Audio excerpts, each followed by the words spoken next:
Turn everything off. Staff Sergeant Owen Blake raised one gloved hand, and the rescue site fell silent around him. The portable generator stopped first, then the hydraulic pump, then the idling diesel engine beside the collapsed barn. In the sudden quiet, cold rain struck twisted roofing metal with the soft, uneven rhythm of fingertips against the door. Owen lowered his head and listened. The thermal camera had shown nothing. The search microphone had captured only wind and shifting wood. County records said the Monroe family had already reached the community shelter before the tornado crossed Willow Creek. Every piece of information told the rescue team that the ruined barn was empty. Then 3 weak barks rose from beneath the broken beams. 1, 2, 3. The sound was distant, muffled by wet hay, concrete, and layers of splintered lumber, but it was deliberate. Captain Elena Ruiz stepped closer, her helmet light moving across Owen's rain-covered face.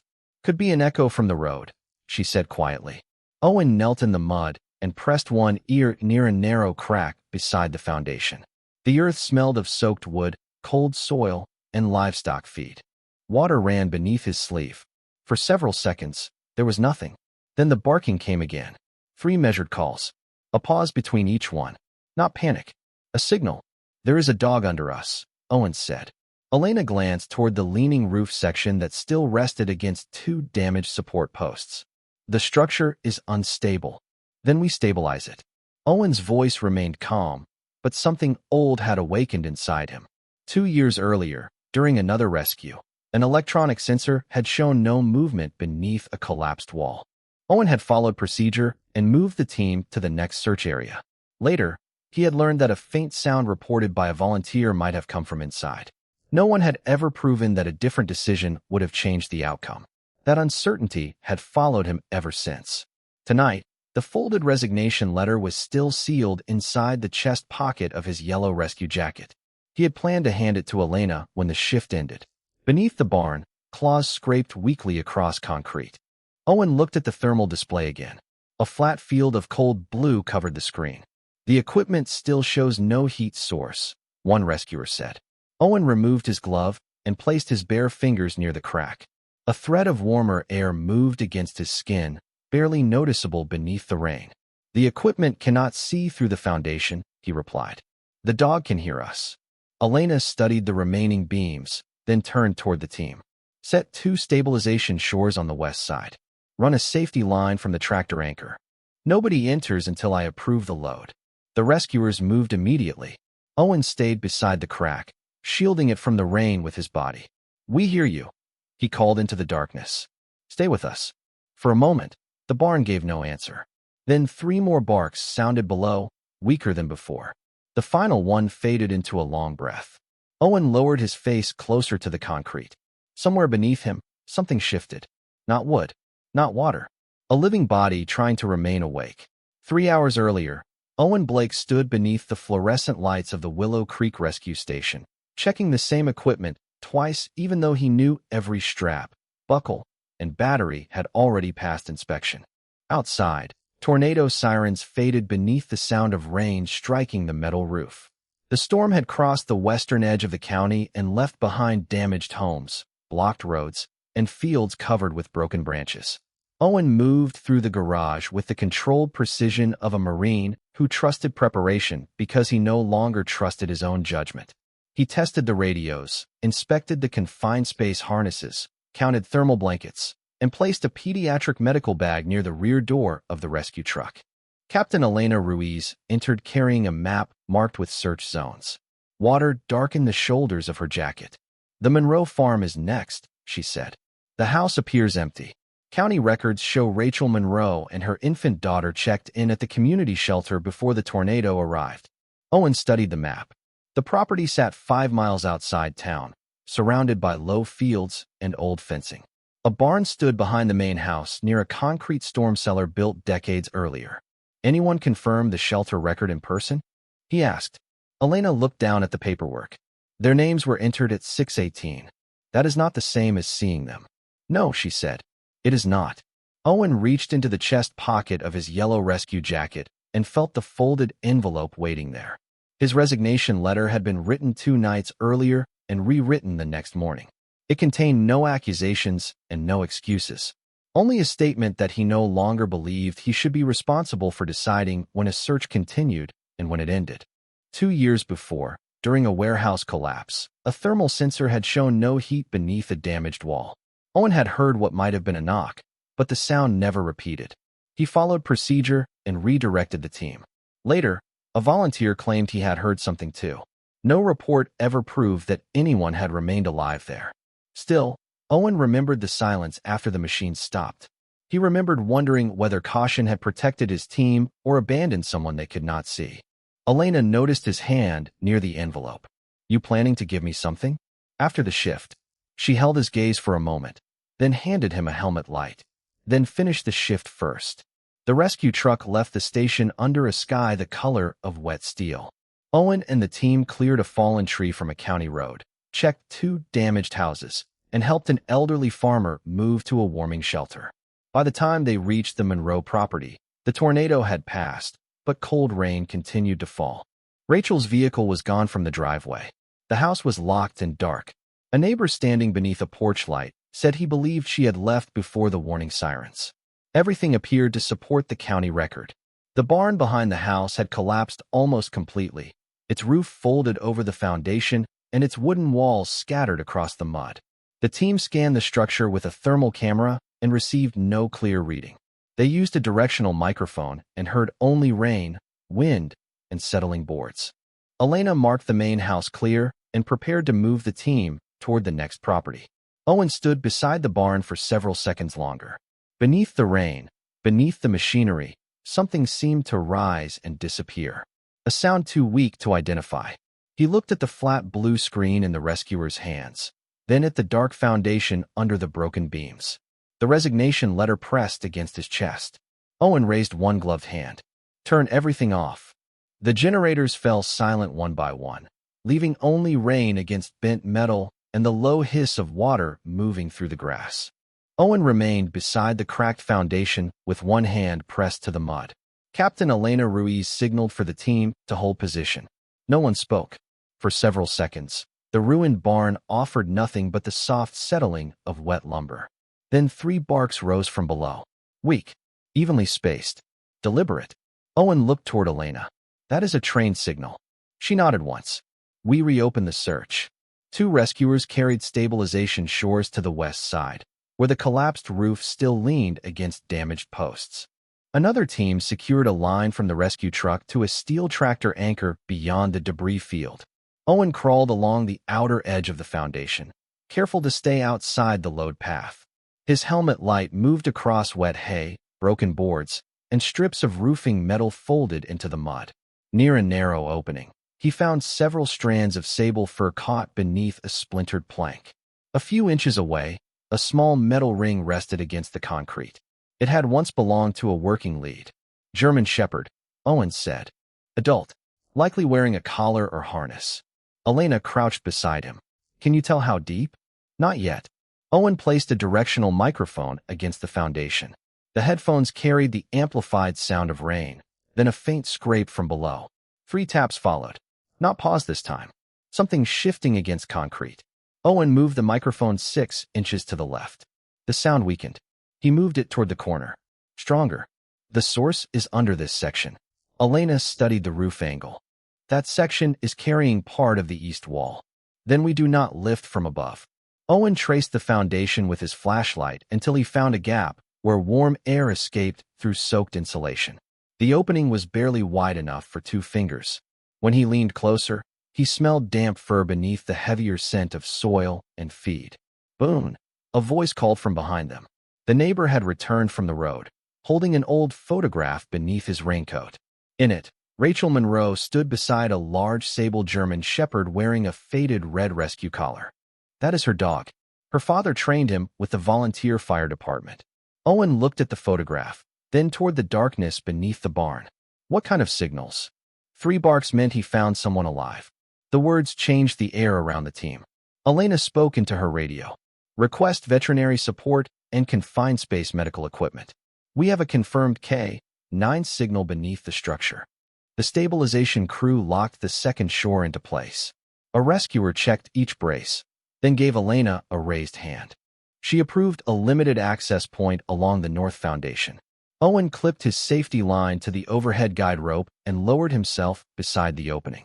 He removed loose hay by hand, then cut through a section of damaged siding without disturbing the beam above it. The gap widened slowly. Cold rain ran down the back of his collar. Beneath the debris, something breathed. Owen switched his helmet light to its lowest setting and aimed it into the space. Two amber eyes reflected from the darkness. A German shepherd lay behind a crossed pair of boards, his sable coat covered in dust and his faded red collar pressed against the concrete. He was awake. Barely. Boone, Owen said softly. One ear lifted at the sound of his name. The dog did not try to crawl forward. Instead, he turned his head toward a deeper section of the foundation and gave 3 more barks, each one quieter than the last. Owen followed the direction of his gaze. Behind Boone, beyond the broken boards, lay a second darkness the thermal camera had never seen. Owen kept his helmet light fixed on the narrow opening beyond Boone, while the stabilization crew checked every shore a second time. The German shepherd's breathing was shallow but steady, and his amber eyes remained locked on the darkness behind him. Captain Elena Ruiz crouched near the access point. Can you reach the dog without shifting the crossboards? Owen studied the load above Boone. One board carried no weight. The other pressed against a broken beam that supported part of the roof. I can remove the lower board. The upper one stays. Elena signaled for the team to hold tension on the guideline. Owen slid a compact hand saw beneath the loose board and cut slowly, stopping whenever the structure answered with a creak. Wet dust clung to his gloves. Rain ran along the edge of the foundation and disappeared into the mud beside his knees. Boone watched him work but did not move toward the opening. When the final section came free, Owen reached inside and touched the faded red collar.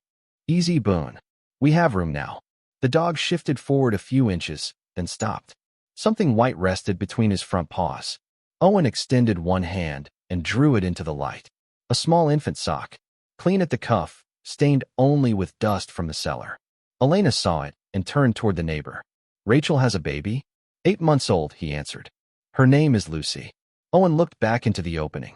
Boone lowered his head, picked up the sock, and placed it against Owen's palm. Then he turned away from the exit and scratched once at the concrete behind him. He is not trapped, Owen said. He is guarding something. The rescue team widened the access point just enough for Boone to crawl through without disturbing the supported beam. Owen placed both hands beneath the dog's chest and guided him forward. Boone emerged slowly, his sable coat gray with dust, his body tired but responsive. A veterinary technician approached with a blanket and bowl of water. Boone allowed the blanket to touch his back, but when she tried to lead him away, he planted all 4 paws in the mud. He turned toward the hole. 3 barks, each one softer than before. Then he lay down with one ear pressed against the concrete. Owen knelt beside him and did the same. The rain seemed louder now. Metal ticked as it cooled. Somewhere beneath the barn, water dripped at a steady pace. Elena motioned for every rescuer to remain still. Boone stopped barking. The silence deepened until Owen could hear his own breathing inside the helmet. Then a sound rose through the foundation. Small, fragile, almost lost beneath the weather. A single cry, not from the dog. Owen pressed the directional microphone against the crack and adjusted the gain. The cry came again, followed by a woman's voice so faint that the words nearly dissolved into static. Please do not stop. Owen looked at Elena. Every person around the foundation had heard it. He lowered the microphone closer. This is Staff Sergeant Owen Blake with Willow Creek Rescue. We hear you. How many people are with you? A pause followed. Then the woman answered, weaker but clear enough. My daughter and me. Lucy is still breathing. Boone lifted his head at the baby's name. Owen felt the resignation letter against his chest, as if it belonged to someone else. The equipment had shown an empty space. The records had placed the family miles away. But beneath the broken barn, a mother, an infant, and one exhausted German shepherd had been waiting for someone to believe the sound. Owen kept the microphone against the foundation, while Captain Elena Ruiz moved the team into a tighter formation around the access point. Rachel, I need you to describe the space around you, he said. Static breathed through the speaker before her answer came. Concrete walls. Low ceiling. One metal door above us, but it will not move. There is a vent near the floor. Owen looked toward the neighbor. Was there a storm cellar under this barn? The man nodded slowly. Her father built one before Rachel was born. The county never added it to the property map. Elena unfolded the site diagram across the hood of the rescue truck. The barn foundation appeared as a solid rectangle. No cellar, no ventilation route, no secondary entrance. That explains the thermal camera, Owen said. Concrete, insulation, wet soil. The heat signature never reached the surface. Boone stood beside him beneath the veterinary blanket, refusing the water bowl placed near his paws. His ears followed Rachel's voice through the speaker. Owen lowered the microphone again. Rachel, how is Lucy breathing? A long pause followed. Slowly. She was crying before. Now she is mostly quiet. The words changed the pace of everyone around the foundation. A quiet infant in a cold space was not reassurance. Owen touched the crack with his bare fingers. The faint stream of air had grown colder. Rainwater was entering somewhere along the damaged floor, and the temperature inside the cellar was falling. Keep Lucy against your chest, he said. Wrap both of you in every dry layer you have. We are sending warm air down as soon as we locate the vent. Elena assigned 2 rescuers to search the perimeter with probes and a compact camera.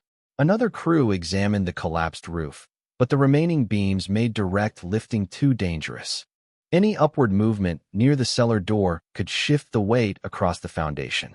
Owen walked the outer wall slowly, studying the barn's surviving features. A rusted grain pipe ran down the east corner and disappeared into the ground beneath a pile of wet feed sacks. The neighbor noticed him looking. That used to connect to the lower storage room, he said. Rachel's father converted part of it when he built the shelter. Owen cleared mud from the pipe opening. It was narrow, just over a foot across, but a weak current of warmer air moved through it. He lowered a flexible camera into the shaft. The screen showed corroded metal, packed dust, and then a concrete wall several feet below. A small side opening appeared near the bottom. This reaches the cellar wall, Owen said. Not wide enough for a person, but enough for air, communication, and a guideline. Elena approved the route. The team fed a warm air hose through the old pipe, followed by a light, a second microphone, and a small supply pouch containing thermal packs. Owen spoke to Rachel as each item descended. You will see a light near the lower vent. Do not pull on the hose. Take the pouch when it reaches you. A faint metallic sound came through the speaker. Then Rachel whispered, I see it. Boone stepped toward the east wall and pressed his nose to the mud above the buried shaft. He inhaled once, moved several feet along the foundation, and stopped near a patch of loose soil. Then he looked at Owen and scratched the ground. Owen knelt beside him. Through a narrow seam between the soil and concrete came the unmistakable scent of warm air, damp wool, and human breath. Boone had found where the cellar vent met the outside wall. Elena brought the structural engineer forward. The man examined the roof angle and the foundation line, then pointed to the same place.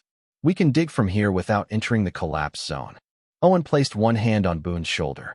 The German shepherd had not understood load paths, concrete walls, or engineering diagrams. He had simply followed the people he loved through darkness and remembered where their scent escaped. The excavator could not be used so close to the foundation, so the team began removing soil by hand. Boone finally lowered his head to the water bowl, but after only a few drinks, he returned to the opening and waited. Beneath them, Lucy gave one small cry. This time, warm air was already moving toward her. The team worked by hand along the eastern foundation, passing buckets of wet soil from one rescuer to the next while cold rain ran down their sleeves. Owen remained beside the narrow seam, listening to Rachel through the second microphone and watching the pressure gauge on the warm air hose. The flow remained steady, but the cellar was still losing heat through cracks created by the collapse. Rachel, tell me when the air changes, he said. Her answer came after several seconds. It is warmer near the vent.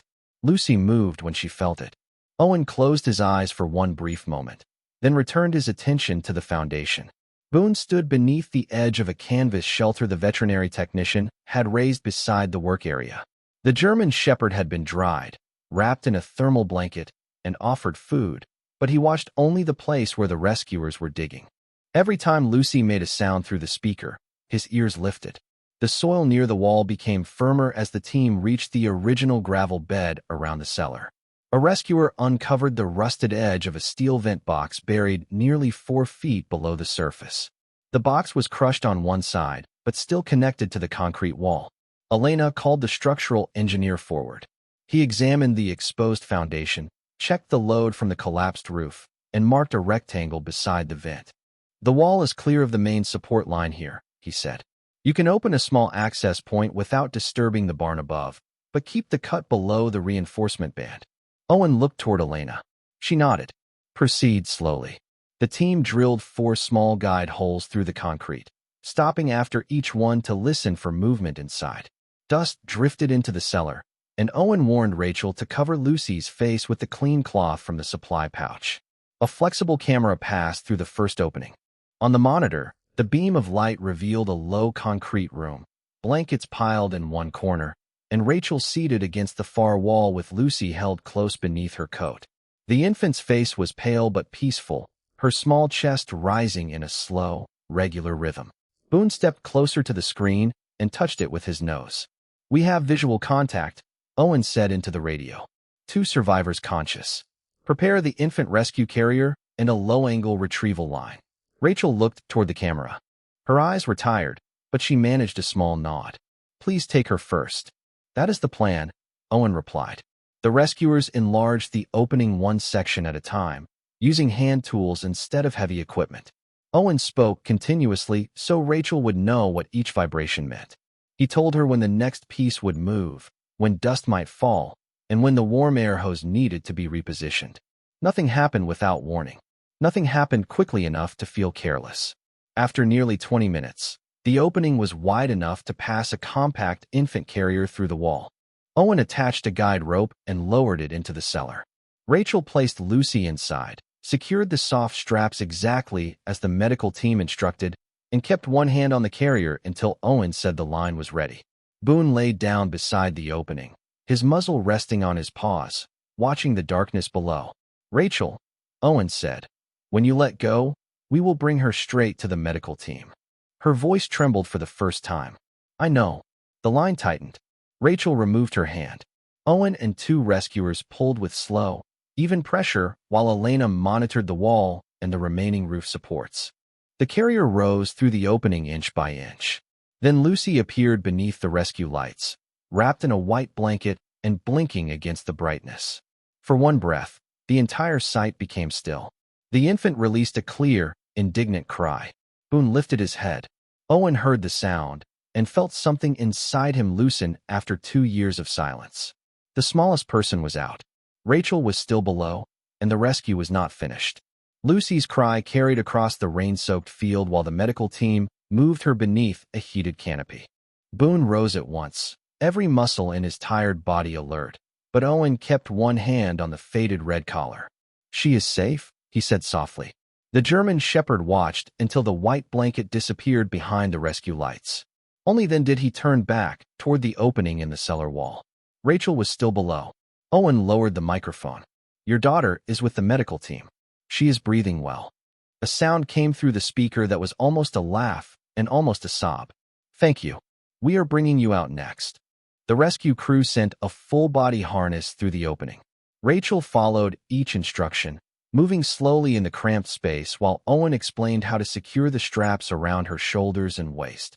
Cold water had begun collecting along one corner of the cellar floor, and the warm air hose could no longer keep the entire room comfortable. Elena checked the roof supports again, then gave Owen the signal. "Primary line ready. Secondary line ready." Owen leaned close to the opening. "Rachel, when the rope tightens, keep your arms close and let us do the work." "I understand." The lines drew firm. Rachel moved toward the opening one careful inch at a time. Boone lay beside the wall, his ears forward and his muzzle near the vent where her scent still escaped.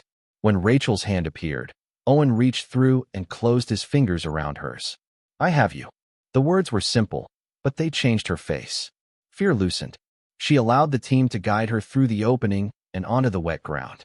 The moment she was clear, Boone stood and pressed his head against her shoulder. Rachel wrapped both arms around his neck, burying her face in the dusty sable fur. "You stayed," she whispered. Boone's tail moved once. Not excitement. Recognition. The veterinary technician placed a blanket around both of them before the medical team helped Rachel toward Lucy. Owen remained beside the foundation, watching mother, child, and dog come together beneath the canopy. Elena approached and looked at the silent thermal camera lying on the equipment case. Every instrument told us there was nothing under there. Owen removed his muddy gloves. The dog told us otherwise. The neighbor stood nearby, holding the old photograph of Boone with Rachel's father. He trained that signal for years, the man said. 1 bark for an object, 2 for a path, 3 for a living person. Owen looked toward Boone. He only barked when he heard us. Rachel, now seated with Lucy in her arms, answered from beneath the canopy. He was saving his strength. Every time the machinery stopped, he listened. When he heard voices, he gave 3 barks. She touched the small white sock still resting near Boone's collar. That belonged to Lucy. He brought it toward the vent because he knew someone needed to understand. Owen felt the folded resignation letter against his chest. For 2 years, he had believed uncertainty was proof that he no longer belonged in rescue work. Tonight, uncertainty had been the reason to listen longer. Boone crossed the mud and stopped in front of him. The German shepherd lowered his head, then leaned gently against Owen's leg. Owen rested one hand between the dog's ears. Behind them, Lucy cried again, louder now, wrapped safely in her mother's arms. Boone lifted his head toward the sound. This time, no one moved with fear. The cry did not mean they were too late. It meant everyone was alive. By dawn, the worst of the rain had moved east, leaving Willow Creek beneath a pale gray sky. Rachel and Lucy were taken to the county medical center for observation, while Boone traveled beside them in a heated animal care vehicle. Owen followed with Captain Elena Ruiz after the rescue site was secured and the remaining barn structure was marked unsafe.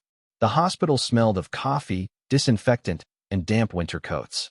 Owen stood near the family waiting area with dried mud on his boots and the folded resignation letter still inside his jacket.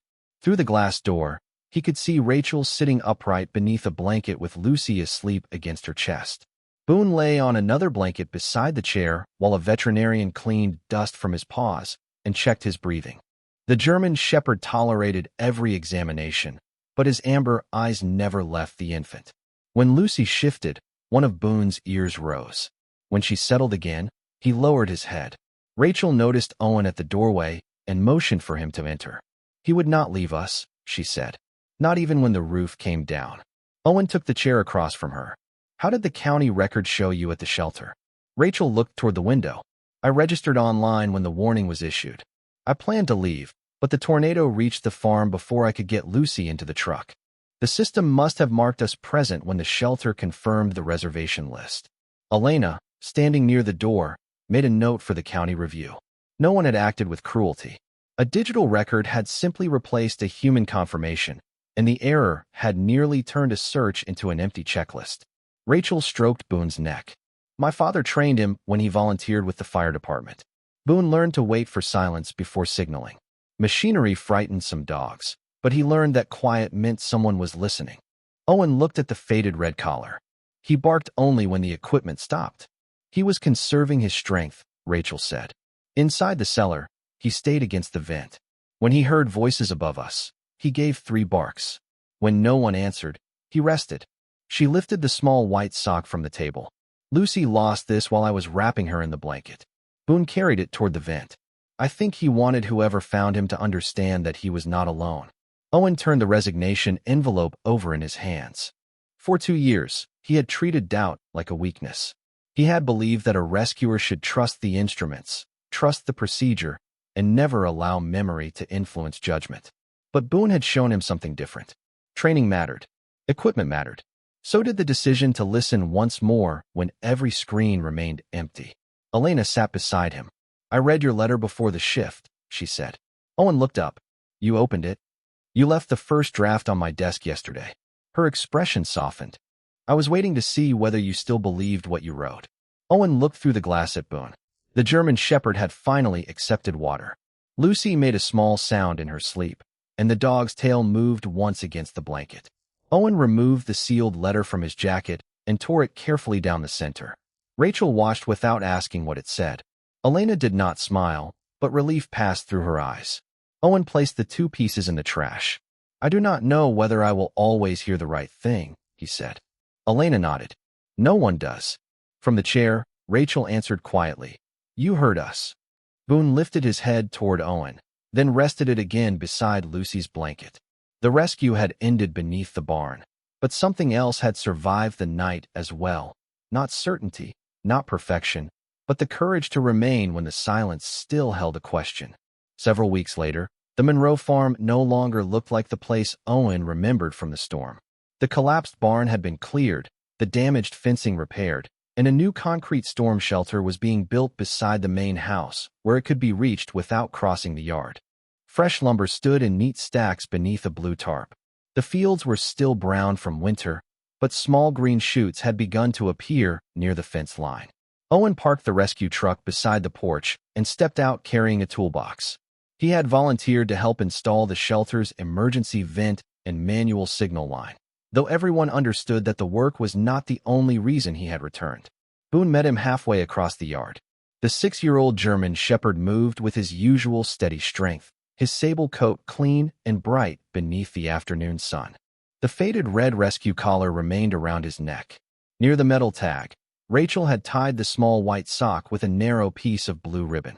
Owen crouched and placed one hand against Boone's chest. You look better than the last time I saw you. Boone leaned into him, then turned toward the porch as if Owen were expected to follow. Rachel sat in a wooden chair with Lucy asleep in her arms beneath the repaired blanket from the cellar. The tiers along one edge had been stitched with careful red thread. Nothing had been hidden. Nothing had been discarded. The blanket had been damaged, but it still held warmth. He watches the driveway every afternoon, Rachel said. I think he decided you belong here. Owen set the toolbox beside the steps. He seems to make decisions before the rest of us. Rachel smiled and looked toward the new shelter. My father used to say Boone never wasted a signal. If he barked, there was a reason. Owen sat on the lowest porch step while the German shepherd settled beside his boots. In the weeks since the rescue, Owen had returned to duty without the resignation letter in his pocket. He still checked every sensor. He still followed every safety rule. But now, when a search area seemed empty, he waited through one more moment of silence. He asked one more question. He listened beneath the machinery. Captain Ruiz had not praised him for staying. She had simply placed his name back on the schedule and left an extra cup of coffee beside his equipment locker. That was enough. Lucy stirred against Rachel's shoulder and released a small cry. Boone lifted his head immediately, ears forward. Owen felt the old tension move through him, but only for a second. Rachel adjusted the blanket, and the baby settled. Boone remained watchful until her breathing returned to its soft rhythm. Owen reached down and touched the white sock tied near the red collar. Once, that sound had come through concrete, rain, and broken wood as a final warning. Now it drifted through an open porch door into warm afternoon light. Owen looked at Boone. That one means she is safe. The German shepherd lowered his head onto Owen's boot. From the work site, a small metal bell attached to the new shelter's signal line moved in the breeze and rang once. Owen listened until the note faded. Then he opened the toolbox and stood. There was still work to do, and this time, he intended to stay.